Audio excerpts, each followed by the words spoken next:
Three different sets, three different vibes. You name another artist that can do it and bring them up here. We can clash right now. Anybody?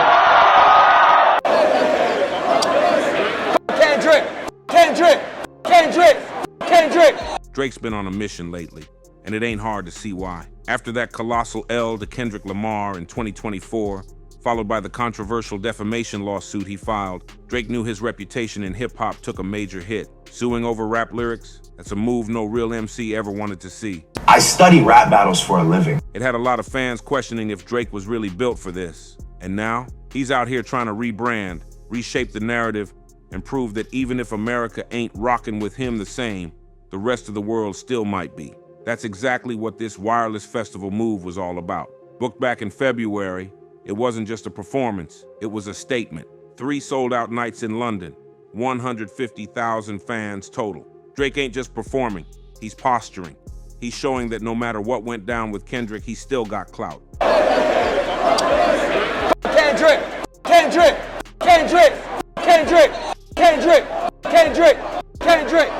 That's how we do it. Take a shot right here.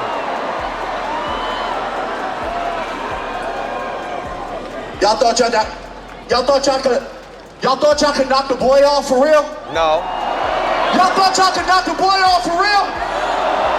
Come on! Who's gonna win?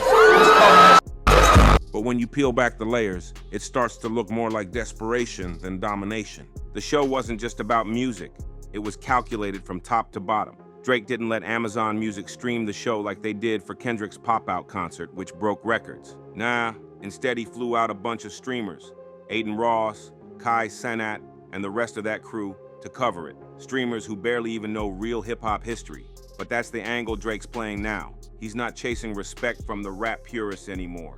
He's hunting for validation from a whole new generation that cares more about Twitch clips than lyrical legacies. He's trying to bridge that gap by signing with Kick, diving into the streaming game, and aligning himself with influencers who don't even know who Whale is. It's a wild pivot, but it shows how Drake's trying to sidestep the damage he took back home. Kendrick exposed him as an outsider, and now Drake's leaning into it, building a new fan base overseas and online. And he ain't being subtle about it either.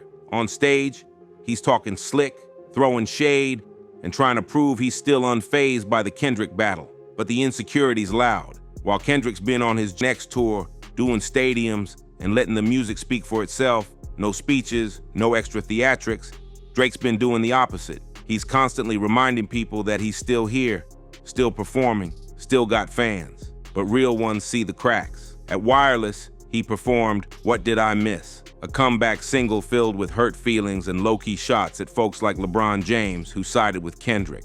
The song sounds good, sure, but the message, it screams wounded pride. This is the same LeBron Drake once tattooed on his body, only to now cover it up like it never happened. That move alone tells you everything. Drake's trying to erase past allegiances and rewrite history, but tattoos don't lie. He's been shifting narratives, trying to remind everyone he's the man, but Kendrick ain't said a word. Meanwhile, Kendrick's letting arenas chant, "Not like us," while he stands silent, letting the impact of his music do all the talking. Drake's new strategy is all about distraction and redirection. He ain't trying to go toe-to-toe with the same artists who once co-signed him. He knows Future, A$AP Rocky, Travis Scott, even Ross and Metro Boomin been keeping their distance lately.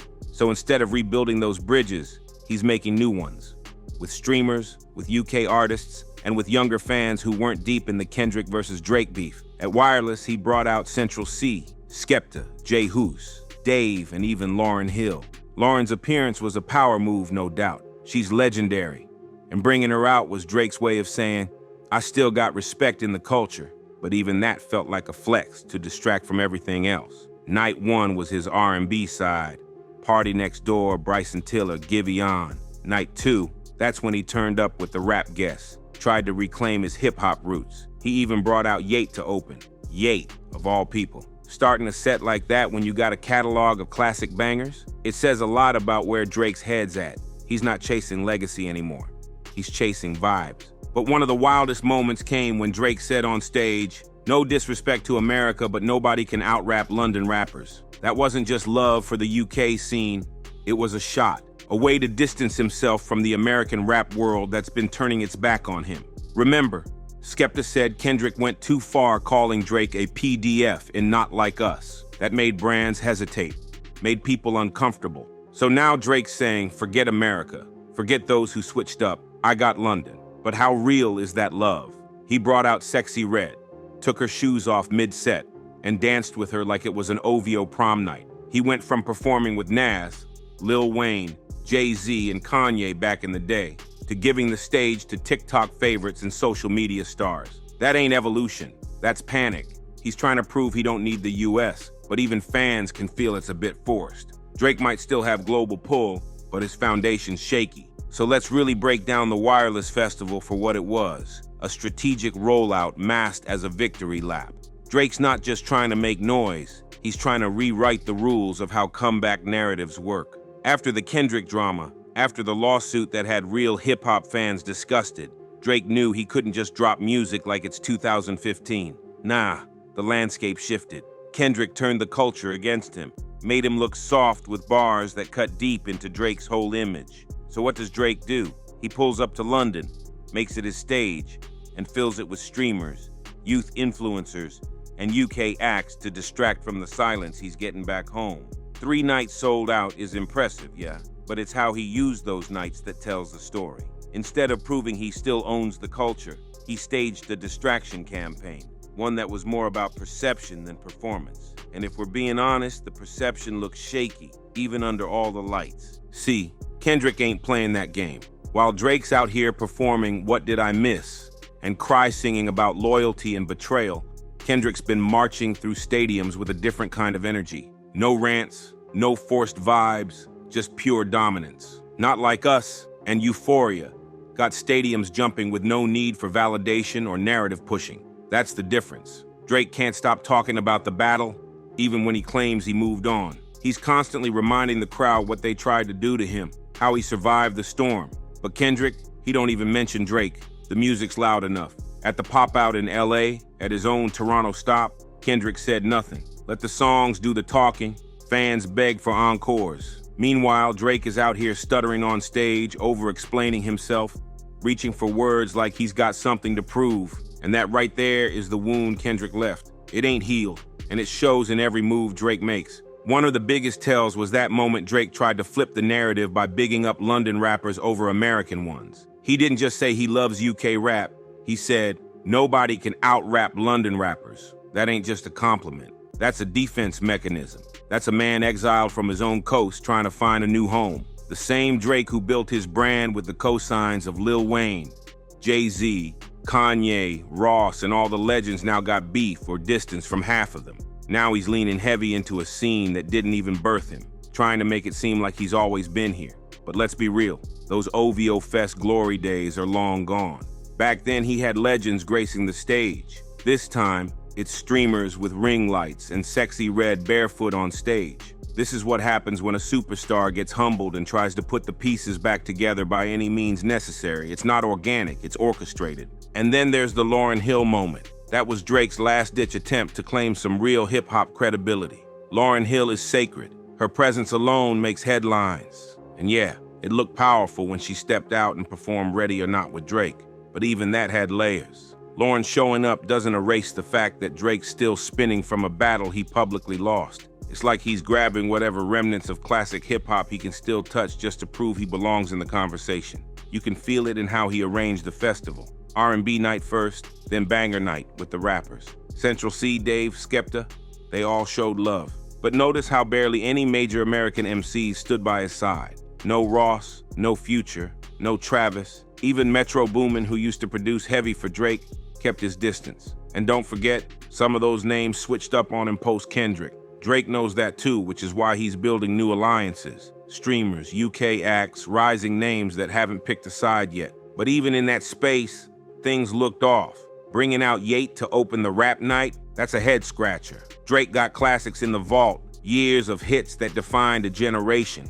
And he opens with a Yeat feature where Yeat's doing the heavy lifting. That's not flexing, that's fishing for clout. It's like he's trying to tap into Gen Z's weird core wave just to stay relevant. And don't get it twisted, Yeat's hot in his lane, but that ain't Drake's lane. Starting the set like that felt more like desperation than dominance. Then you throw in the awkward Lotto moment. She's allegedly dating 21 Savage, who also came out, but she also had beef with Nicki Minaj, one of the last artists still publicly standing by Drake. The optics are messy.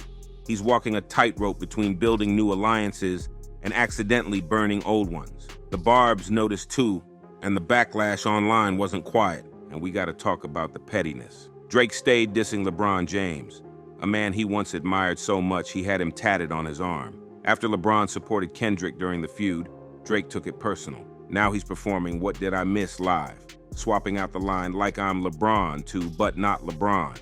And then boom, dude covers the LeBron tattoo with another man's face. You can't make this up. Imagine having that much money, that much fame, and you still caught up in your feelings enough to laser off a tattoo and talk subliminals in every show. This ain't just music, it's ego therapy on stage. But that's where Drake is now. He's building a narrative of survival, not dominance. Every line, every guest, every performance is curated to say, I'm still here, I still matter. But it's what he's not saying that speaks louder. He never directly responds to Kendrick's biggest haymakers. He dances around it, shifts attention, and throws shade at side characters like LeBron, just to keep the focus off the real story. Even his What Did I Miss rollout was weird. He teased it with a live stream, again using streamers as the hype machine instead of hip-hop media or traditional platforms. It's smart if you're aiming at the youth, but it's risky when the core audience still wants bars, substance, and authenticity. And let's be real, What Did I Miss ain't a bad song. Sonically, it's polished, but the content, it's soft. It's about being sad, feeling betrayed, and looking for validation. That's cool for R&B Drake, but for a man fresh out of one of the biggest rap beefs of the decade, it feels underwhelming, especially when Kendrick's still dropping anthems that shake stadiums. Kendrick dropped Not Like Us and had the world screaming it back. Drake dropped What Did I Miss, and half the crowd didn't even know the lyrics. That ain't a good look, and the timing couldn't be worse. He's one hit away from beating Michael Jackson's Billboard record, but What Did I Miss is about to debut at number 2. Close, but no crown. Now here's the bigger question. With all this effort, is it actually working? Is Drake's rebrand convincing enough to make people forget about the lawsuit, the Kendrick L, and the shifting alliances? That depends on who you ask. For the casual fans, the ones who aren't deep in hip-hop history or don't care about battle etiquette maybe, the streamers, the London crowd, the TikTok generation, they're vibing with Drake because they see the show, the lights, the guests, and the theatrics. But for the core hip-hop heads, for the people who know what it means to stand 10 toes down in a lyrical war, this whole wireless move looked more like smoke and mirrors than a real bounce back. It's not that Drake's fallen off musically. He's still got melodies, production, and presence. But this festival was less about the music and more about manufacturing the illusion that he's still untouchable. It's a calculated roll of the dice, hoping that enough people outside of the US still ride for him, so he doesn't have to deal with the heat back home. But the industry ain't blind. Behind the scenes, people are watching Drake pivot hard. New sounds, new faces, new vibes. He's distancing himself from the Kendrick loss by making moves that seem fresh on the surface but feel like a reset underneath. It's a survival move. Every artist hits that wall eventually, where they gotta choose between sticking to their roots or morphing into something that appeals to a broader crowd. Drake's betting on the latter, and he's not wrong to do it. The youth don't care about bars. They care about energy, image, and connection. Drake's been a master at adapting, so this new chapter might work if he fully commits. But make no mistake, this wireless festival wasn't a victory. It was damage control. It was about proving to the world and to himself that he's still relevant, still global, still the boy. But deep down, even he knows there's a different energy in the room now. When your biggest moments come with disclaimers, stuttering speeches, and awkward guest appearances, the confidence ain't hitting the same. And let's talk long term. Who's gonna be featured on Drake's next project? Who's still willing to stand beside him? We saw what happened at Wireless.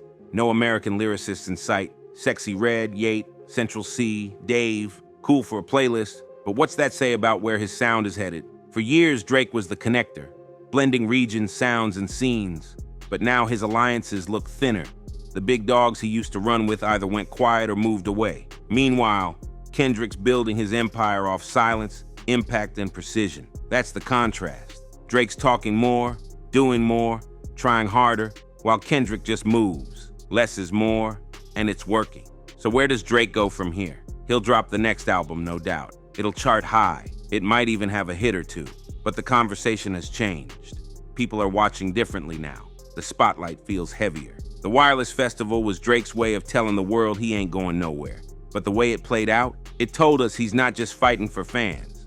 He's fighting to hold on to legacy. So if you rocked with this breakdown, hit that subscribe button, drop a like, share this with a real hip-hop fan, and let me know what you think down in the comments. Did Drake win anything with this Wireless Festival move, or was it just smoke? Let's talk about it.